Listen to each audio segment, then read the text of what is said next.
Bonjour à tous, bienvenue dans nos histoires sur l'enseignement du Rav Kook.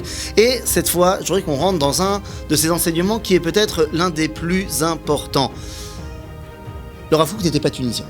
Non, le Rav Kook n'était pas tunisien. Et pourtant, un de ses enseignements les plus importants, c'est dans le livre Igrot Reia, c'est-à-dire les lettres du Rav Kook, à la lettre 555. Non, je répète, il n'était pas tunisien.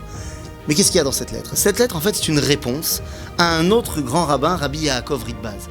Rabbi Yaakov Ritbaz, c'était un très grand Talmid Chacham qui a écrit un commentaire du Talmud de Jérusalem, donc un grand bonhomme, qui est arrivé en Israël, après que le Rav Kook y soit déjà. Il connaissait le Rav Kook, car ce même Rav Kook était un de ses professeurs à la Yeshiva de Volojine, un de ses enseignants, qui lui enseignait la Torah quand il était jeune. Bon, maintenant, ils ont tous les deux bien grandi. Ils sont tous les deux des Talmidei Chachamim. Seulement, Rabbi Yaakov Ritbaz, maintenant, est très opposé au chemin qu'a pris le Rav Kook, particulièrement dans sa capacité et sa volonté à être proche de ces gens qui ont abandonné la Torah et les mitzvot, qu'on va appeler vulgairement aujourd'hui des chilonim. Et donc le Ritbaz dit, mais comment c'est possible que tu sois tellement proche de ces gens-là ? Je n'arrive pas à croire, dit-il, que ce Kook-là qui m'enseignait la Torah à Volojine s'en soit réduit à cela. Tu ne peux pas être proche de ces gens-là, puisque, et quel est son argument ? Il dit parce que 3 fois par jour, dans la tfila, nous disons 2, Vela minim, vela malchinim, al teitikva, me'erayo, vedu. Pour lui, pour ce Rabbi Yaakov Ritbaz, eh bien, la bracha des minim qu'on dit dans la Shmona Esrei, c'est contre les chilonim. Papa.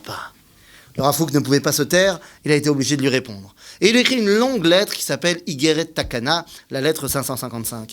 Et là-bas, il lui explique une chose fondamentale. Il lui dit, écoute mon ami, d'abord sache qu'il existe dans le peuple juif Shtei Kedushot.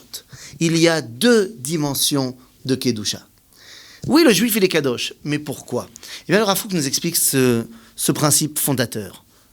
Dans le peuple juif, il y a 2 dimensions de Kedusha.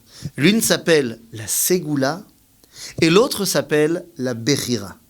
L'une s'appelle la Ségoula, c'est-à-dire, qu'est-ce que c'est que la Kedusha de la Ségoula ? T'es né juif, t'es kadosh. Pourquoi ? Kacha. T'as rien fait pour ça. C'est inscrit dans ton, si je puis dire, dans ton ADN. C'est inscrit dans le fait que tu es les enfants, tu fais partie des enfants de Avraham, Yitzhak ve Yaakov, Sarah, Rivka, Rachel, Léa.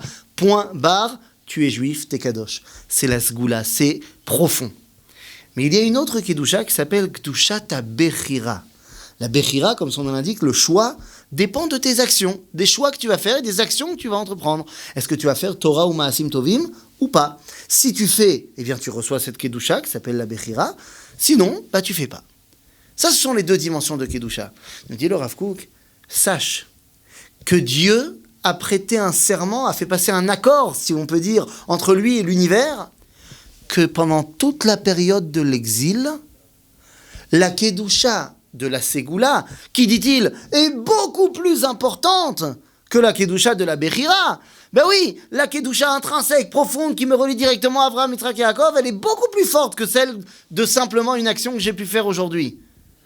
Il dit le Rav Kook, cette Kedusha de la Ségoula, Dieu a prêté un serment comme quoi, pendant toute la période de l'exil, elle ne se dévoilera que par l'intermédiaire de la Bechira, que par l'intermédiaire de mes actions. En d'autres termes, récapitulons, je suis juif, je suis kadosh, certes, mais pour l'instant c'est caché. Si je fais les actions qui vont avec, eh bien non seulement je récupère la Kedusha de mes actions, et en plus ça dévoile la Kedusha intrinsèque que j'ai au profond de moi. Si je ne fais pas mes actions, eh bien, cette Kedusha-là, je ne l'ai pas, et la Kedusha intrinsèque, je l'ai, mais elle ne se dévoile pas. Mais le Rav Kook continue en disant, ça, c'est vrai pendant toute la période de l'exil. Pendant la période de la Géoula, eh bien, à ce moment-là, ce n'est plus comme ça qu'il faut gérer le dévoilement de la Kedusha. Pourquoi ? Eh bien, parce que nous dit le Rav Kook, en s'inspirant de l'enseignement du Talmud dans le traité de Sanhédrin, que la génération de la Géoula sera une génération soit totalement méritante, soit totalement pas méritante. Et le Gaon de Vilna de dire qu'il s'agit plutôt de la 2e option, c'est-à-dire une génération qui aura choisi de ne pas faire la Torah et les mitzvot. Et c'est cette génération-là qui sera celle de la Géoula. À ce moment-là, le Rav Kook dit, mais alors comment est-ce qu'on va pouvoir mettre le dévoilement de cette Kedusha-là ? Eh bien, nous dit le Sefer HaZohar que dans cette génération, ce sera une génération qui sera Bish Milbar Vetav Milgo. Ce qui veut dire en bon français, dur et piquant à l'extérieur, mais doux à l'intérieur. Le Rav Kook dit, lors de l'époque de la Géoula, je ne sais pas si vous imaginez un fruit comme ça qui pourrait être dur et piquant à l'extérieur, mais doux à l'intérieur. Ça me fait penser à un fruit. Ah oui, peut-être que c'est le sabra, qu'on dit en hébreu être le tsabar. Oui, Nachon. Le Rav Kook nous dit, dans l'époque de la Géoula, on ne peut plus se mettre dans le même prisme que dans l'exil, où seules les actions dévoilent la Kedusha. Non, à l'époque de la Géoula, la Kedusha intrinsèque explose, sort à l'extérieur, que tu le veuilles ou que tu le veuilles pas. Ce qui fait que ces gens-là, le Rav Kook nous dit que toi, Rabbi Yaakov Ridbas, tu appelais les minimes compris contre eux. Pas du tout. Ce sont nos frères juifs qui sont Gdoshim et Lionim, qui ont une Kedusha extraordinaire, qui maintenant, lors de la Géoula, se développent et se dévoilent, même s'ils ne pratiquent pas les commandements. Alors évidemment, le Rav Kook termine en disant « Je veux qu'ils pratiquent les commandements.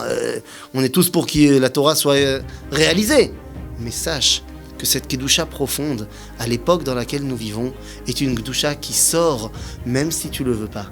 Et c'est ça la grandeur de la Kedusha du peuple juif aujourd'hui. On fait les actions, c'est bien. On les fait pas, Bezrat Hashem, on va les faire. Mais dans tous les cas, la Kedusha qui fait de nous un membre à part entière du peuple juif ne peut jamais être arrêtée. À la prochaine fois.